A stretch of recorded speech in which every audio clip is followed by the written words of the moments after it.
சுறுசுறுப்புக்கு உதாரணமா எந்த நேரமும் இயங்கிட்டே இருக்கிறது எறும்புகள் தான். எறும்புகளின் இனம் பூமிக்கு வந்து பல லட்சம் ஆண்டுகள் ஆகுது. அந்த அளவுக்கு பழமை வாய்ந்தது தான் இந்த எறும்புகள். டைனோசர்கள் வாழ்ந்த காலத்திலிருந்து எறும்புகள் இனம் இன்னைக்கு வரைக்கும் நீடிச்சு வாழ்ந்துகிட்டு வருது.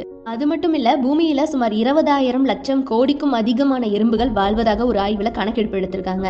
எறும்புகளுடைய இனத்திலேயே ரொம்ப பழமையான எறும்பு எது தெரியுமா? இலை வெட்டி எறும்புகள். இலைகளை வெட்டுவதால அந்த எறும்பை இலை வெட்டி எறும்பு அப்படின்னு சொல்றாங்க. இந்த எறும்புகள் இலைகளை வெட்டின உடனே பச்சையா அப்படியே வாயில போட்டு சாப்பிடாதாங்க. புற்றுக்குள்ள ஒரு இடத்துல இலைகளை சேமிச்சு வச்சுக்குமா. அந்த இலைகள் மீது பாத்தீங்கன்னா வேதி திரவத்தை சுரக்குமா.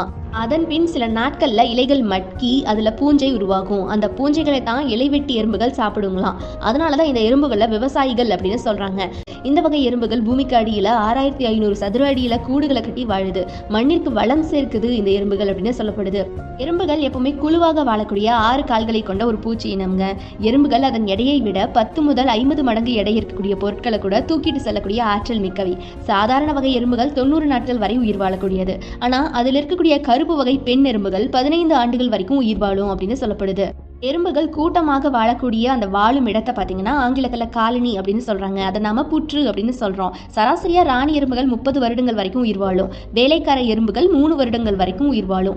ஆண் எறும்புகள் சில மாதங்களுக்கு மட்டுமே உயிர் வாழும். சில எறும்புகள் நீருக்கு அடியில 4 மணி நேரம் உயிர் வாழும் அப்படின்னு சொல்லப்படுது. ஒரு எறும்புகள் கூட்டத்துல 100 முதல் லட்சம் வரை பல எறும்புகள் உயிர் வாழுதுங்க.